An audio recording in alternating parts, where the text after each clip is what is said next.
السلام عليكم ورحمة الله وبركاته. لو خفت ما تقولش، ولو قلت ما تخافش.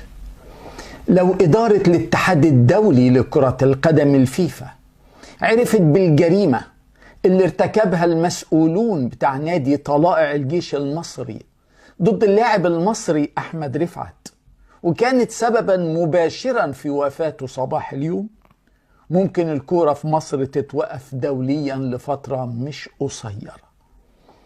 ممكن يقولوا ان الكورة في مصر بتتدخل فيها السياسة بشكل مباشر. ممكن نادي طلائع الجيش ما يسمحش ليه بممارسة اي نشاط تابع للاتحاد الدولي لكرة القدم.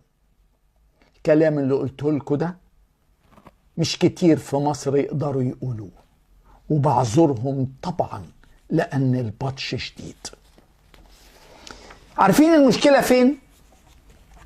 من غير لف ولا دوران، المشكلة ان احمد رفعت فكر يلعب للأهلي. ياه، هي دي جريمة؟ من كام يوم بس احمد رفعت كان ضيف لابراهيم فايق على الهوا في MBC، وقال علنا ومسجل وكل الناس شافت، قالوا ان اتفق مع إدارة النادي الأهلي على كل حاجة وان هم خلصوا كل حاجة، لكن جهة تدخلت وقفت في الموضوع. الجهة دي نادي طلائع الجيش. نادي طلائع الجيش افتكروا ان احمد رفعت وهو عنده 30 سنة ونص ما عملش التجنيد، سابوه لغاية ما بقى عنده 30 سنة ونص محدش فكر يطلبه للتجنيد. لعب للزمالك من 2016 ل 2020، هو مواليد يوليو 1993، يعني لعب للزمالك وعنده 23 سنة، وساب الزمالك وهو عنده 27 سنة من غير ما حد يسأله ايه اخبار التجنيد. راح لعب بعد كده في 3 أندية محدش سأله ايه اخبار التجنيد. فكر يلعب للأهلي ومضى مع الأهلي وخلص مع الأهلي. تعالى حبسوه وأهانوه وذلوه ودمروا. تعال اقول لكم بالحقائق والارقام، لان دي ما تكذبش. اي حد يكذب، انما اللي هقوله لكم دي حقائق ما تكذبش. وارجوكم سجلوا ورايا بعض الحقائق عشان تستعينوا بيها وانتوا بتكتبوا وتستعينوا بيها وانتوا بتتكلموا.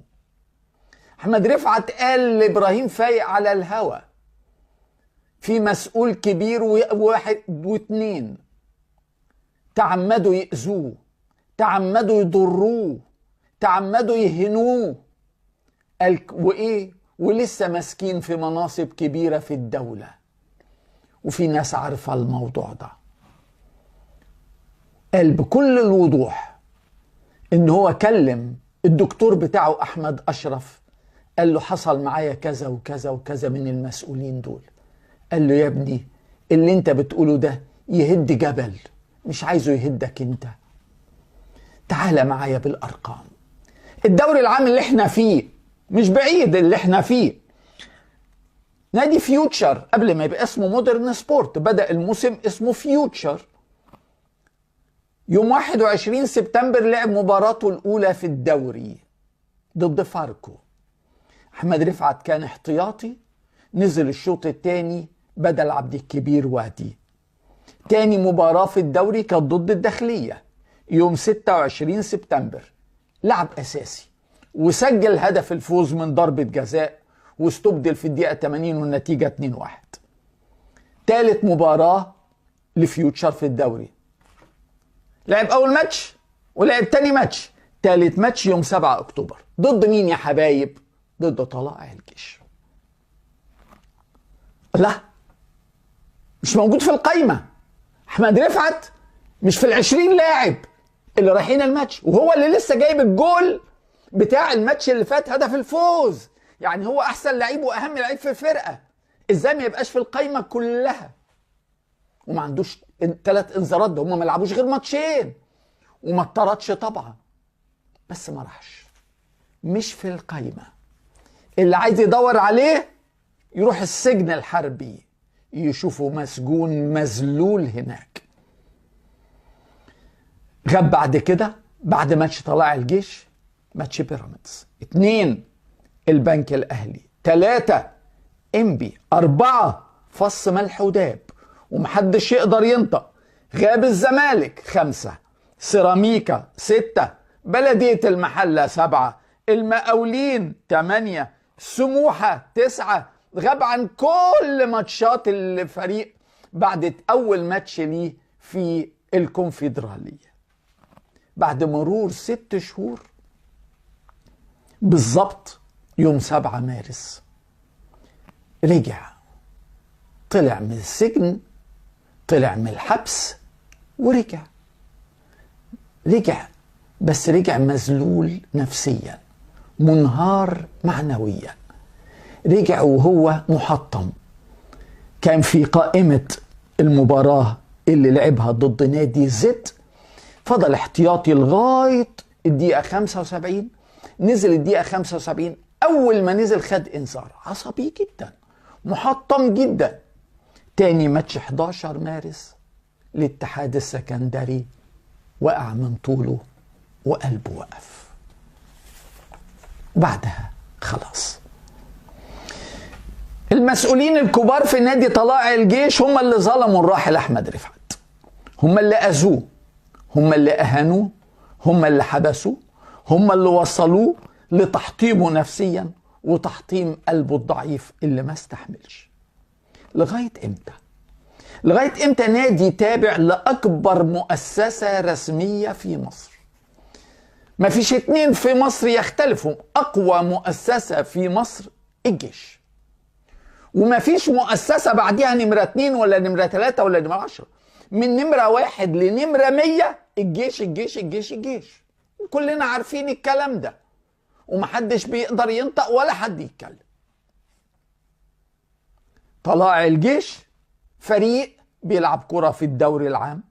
كل لاعب فيك يا مصر بيبقى تحت رحمة نادي طلائع الجيش بسلاح التجنيد والسجن والإذلال. وادي الحقيقة البشعة. النهارده شخص شجاع جدا اسمه ضياء بهجت كتب على صفحته، وكتير نقلوا التغريدة بتاعته وانا قريتها في صفحة احد الناس اللي انا متابعه. ضياء بهجت كتب ان نادي طلائع الجيش حبس احمد رفعت 6 شهور عشان رفض يلعب لهم بتهمة التهرب من الجيش، وده سبب مرضه.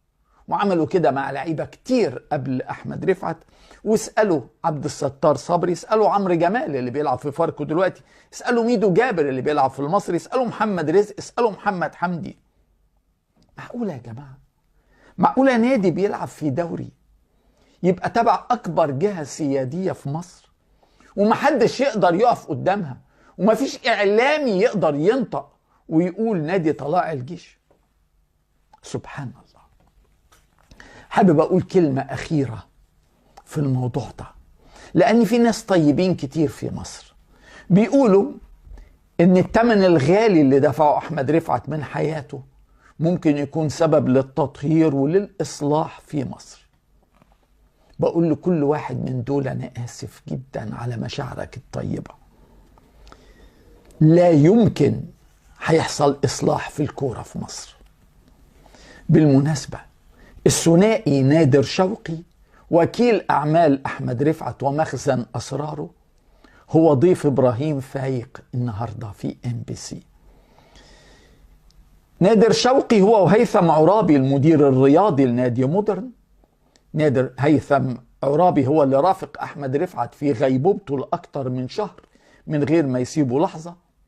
نادر شوقي وهيثم عرابي هم أكثر 2 في مصر عارفين القصة من طقطق لسلام عليكم. لكن الاتنين دول نادر شوقي وهيثم عرابي عليهم ضغوط رهيبة رهيبة رهيبة بتصل لحد التهديد والرعب والبطش لو حد فيهم فتح بقه أو لو حد فيهم نطق بالحقيقة. فعشان خاطري ما تضغطوش عليهم زيادة عن كده.